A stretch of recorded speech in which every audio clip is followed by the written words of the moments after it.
रे कोलकाता वाले, कलुआ के ले लेके काहे इतना हीरो बनता रे? तोरा कोनो कालू काम ना आई, न नरेने काम आई, न तोरा रसलवे काम आता अब की बार। हम अपनों में रखले बारी कलुआ के एगो, वो भी सबसे हाईएस्ट हाईएस्ट छक्का मारे थू लंबा लंबा, हमने सबसे लंबा लंबा छक्का मारे थो। तो हमरो कलुआ तैयारे हो, पता हो कौन हो? तो मार्गो से फटवा हो, वो भी कलुआ आता हो खन के कलुआ ठीक निकाल देता हो कलुआ के, ठीक ना? नहीं तो ऑलराउंडर हैते हो, तगड़ा हैते हो। ए विराट भाई, हमरा कलुआ से जीतू तोरा कलुआ का?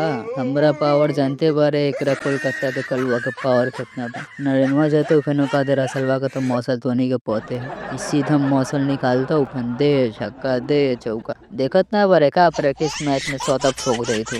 बताओ फिर आठ हो गए है, एका दिमाग काम न कर नहीं बंद कर देले हो। ये कहूँ पहले मैच हो तोनी के कस के न बजा दे नरेनवा, ई दोनों कलुआ पगलाता उफेन साफ करी आठ देतो तोनी के, साफ ऊपर से नीचे ले कवार देता। समझ ले का हाल होए वाला हो। अब कलुआ थोड़ा बोलता हूँ, थोड़ा सुन ले यो का कहित हूँ। अरे बाबू, कलुआ हम ही है तो का हो गए? तोहरा कलुआ से हम बड़े टकराए लगी। काला कल्लाट का पावर देखबे अब की बार आरसीबी की तरफ से। रमारियो से फटवा बवाल कर दी, तोहनी के मचा दी बवाल। तोहनी के कलुआ के चल ही न देम, चाहे रसलवा हो चाहे नरेन हो, सबके हम अकेले देख देम। हमरा पावर है जानते बारे, याद भुलावा तारे का? तोहनी 5 बॉल पे 5 छक्का मारने रहनी, कोस के तेल पाल देने रहनी। ये सब याद रख बाबू सब। अरे कालू, हम भी कालू है तो का हो गए? मगर हमनियो बड़ी तगड़े प्लेयर, पता बा ना? हमरा बॉलिंग तो कोनो के समझे में ना होला, बैटिंग में तो ताबर तोरे खेली ने। तू का करबे? चुप चुप कुक कुक कुक कुक करबे और चल जाइबे। तू के बेर अइबे ना अइबे, जब तक ले हम गेम यहाँ पार कर देबो। तोरा आरसीबी के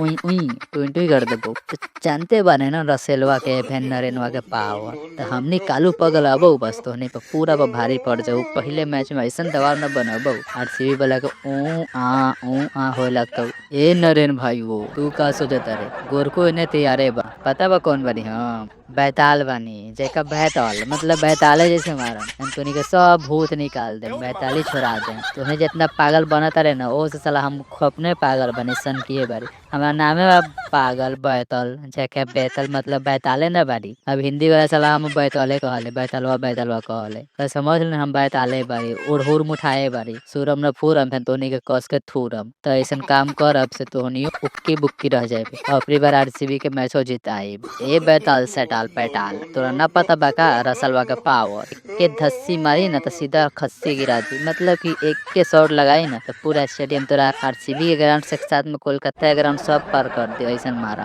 टेंशन ना ले बाबू, पहले हमनी ये ग्राउंड में खेला था मैच, कसे धाल दबो तोहनी के। पता बना रसलवा के मौसल साफ करी 8 निकाल देम, गोरका पौजर के भारी करा देम। ऐसन बानी हम, तेरा तो पते बा रसलवा मसलवा के पावर। भूल गेले का? सफा ऑलराउंडर बानी, कमाल के बानी। देखे जब मारे लगी रसलवा तो कही बाप रे बाप कैसन मारा तारे भाई, तो नहीं भागे लगबे दौड़ के।